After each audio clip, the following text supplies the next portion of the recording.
ओम श्री गणेशाय नमः। मित्रों, आज इस वीडियो के माध्यम से हम बात करेंगे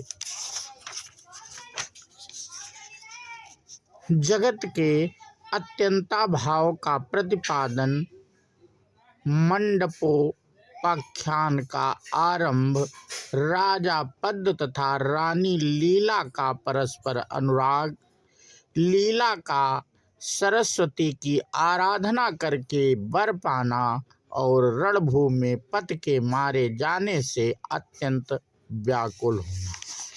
इस पे चर्चा मित्रों कर रहे हैं हम। और हम अपने पिछले वीडियो के माध्यम से राजा पद्म की पत्नी लीलावती के बारे में साझा कर रहे थे। उसी के आगे की कथा कल हम जहाँ पर समाप्त किए थे वो आज हम साझा करेंगे। और रानी ने ब्राह्मणों को बुलाया था और उनसे अपने पति और अपने अमरत्व के बारे में जानकारी की थी। तो पूछा था ब्राह्मणों से, तो ब्राह्मण क्या बोले उसके आगे की कथा हम सुना रहे हैं मित्रों। तो ब्राह्मण बोले, देवी तप जप और यम नियमों का पालन करने से सिद्धों की समस्त सिद्धियां प्राप्त हो सकती हैं, परंतु उनसे अमरत्व कदापि नहीं मिल सकता। ब्राह्मणों के मुख से यह बात सुनकर अपने प्रियतम के भावी वियोग से भयभीत हो लीला ने अपनी बुद्धि फिर तत्काल इस प्रकार सोचना प्रारंभ किया कि यदि दैववश पति के सामने मेरी मृत्यु हो गई तब तो मैं संपूर्ण दुखों से छूटकर परमात्मा से मैं सुखपूर्वक स्थित हो जाऊंगी। किंतु यदि 1,000 वर्ष के बाद पहले मेरे पति ही चल बसे तो मैं ऐसा यत्न करूंगी जिससे उनका जीव घर से बाहर ना जा सकेगा। फिर तो मैं अपने अंतःपुर के मंडप में जहाँ मेरे पतिदेव का जीव विचर रहा होगा, पति दृष्टि पथ में रहकर सदा सुखपूर्वक निवास करूंगी। इस प्रकार मित्रों लीलावती ने विचार किया। अपने संकल्प की सिद्धि के लिए मैं आज से ही जप, उपवास और नियमों द्वारा ज्ञानमयी सरस्वती देवी की तब तक आराधना करती रहूंगी जब तक कि वे पूर्ण रूप से संतुष्ट न हो जाएं। ऐसा निश्चय करके उस श्रेष्ठ नारी ने अपने स्वामी को बताए बिना ही नियम परायण हो शास्त्रीय विधि के अनुसार उग्र तपस्या आरंभ कर दी। 3 रात बीत जाने पर वह भोजन करती और देवता, ब्राह्मण, गुरु, ज्ञानी एवं विद्वानों की पूजा में तत्पर रहती थी। वह अपने शरीर को सदा स्नान, दान, तप और ध्यान में लगाए रखती थी। संपूर्ण शास्त्रीय कर्मों का फल अवश्य मिलता है, ऐसी अस्तिकतापूर्ण बुद्धि से युक्त हो वह सदाचार का पालन करती और पति के क्लेश का निवारण करने में दत्तचित रहती थी।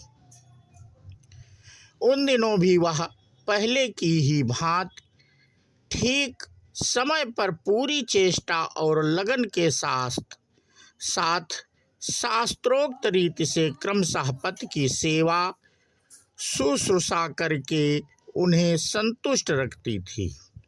अतः अपने वर्तमान स्थिति का उसने पति को पता नहीं लगने दिया। इस तरह नियम पालन से सुशोभित होने वाली उस भोली भाली लीला ने लगातार 300 रातों तक कष्टप्रद चेष्टाओं के द्वारा तपस्या का निर्वाह किया। 100 त्रिरात्र व्रतों की पूर्ति हो जाने पर उसके द्वारा पूजित और सम्मानित हो गौरवर्णा भगवती बागेश्वरी सरस्वती संतुष्ट हो उसके सामने प्रकट हुई और बोली। श्री सरस्वती जी ने कहा, बेटी, तुमने जो निरंतर तपस्या की है वह तुम्हारे पति भक्त के कारण अधिक उत्कर्षशालिनी हो गई है। उससे मैं तुम पर बहुत संतुष्ट हूँ, अतः तुम मुझसे कोई मनोवांछित वर ग्रहण करो। तब रानी बोली, देवी, आप जन्म और जरा रूपी अग्नि की ज्वालाओं से उत्पन्न दाह रूपी दोष का शमन करने के लिए चंद्रमा की प्रभा के समान हैं। आपकी जय हो। आप हृदय की अज्ञान अंधकार राशि का निवारण करने के लिए सूर्यदेव की प्रभा के तुल्य हैं। आपकी जय हो। अम्ब माता जगदम्बिके, इस दीन सेविका का आप संकट से उद्धार करें। सुबह मैं आपसे जो 2 वर मांगती हूँ उन्हें मुझे देने की कृपा कीजिए। उनमें पहला वर तो यह है कि जब मेरे पति देव का शरीर छूट जाए तब उनका जीव मेरे इस अंतःपुर के मंडप से बाहर ना जाए।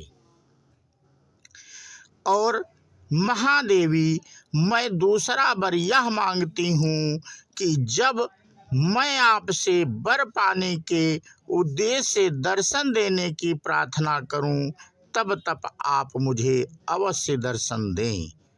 लीला की यह बात सुनकर जगत माता सरस्वती ने कहा, बेटी, तुम्हारी यह अभिलाषा पूर्ण हो।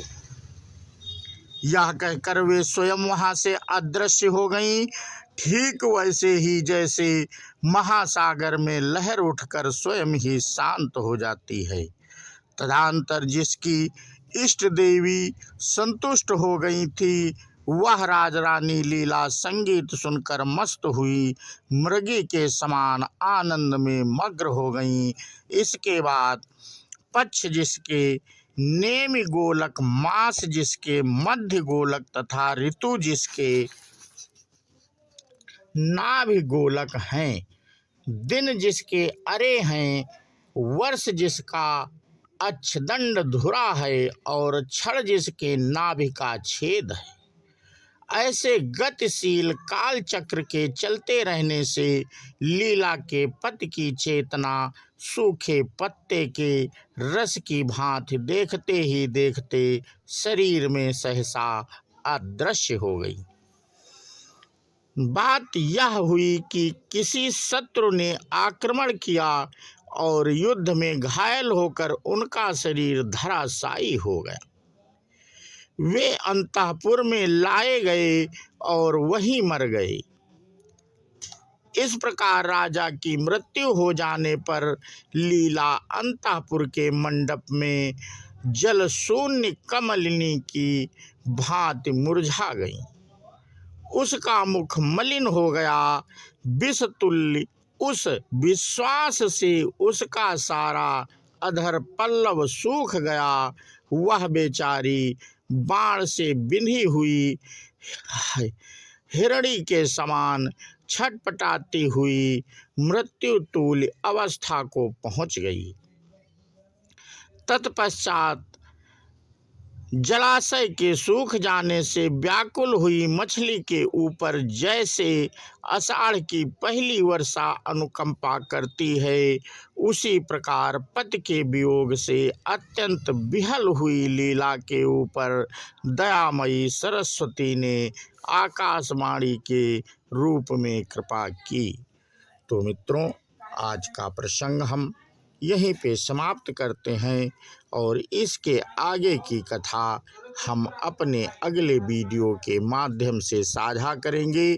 बोलो सियावर रामचंद्र की जय, हनुमान जी की जय। जय हिंद, जय भारत, वंदे मातरम।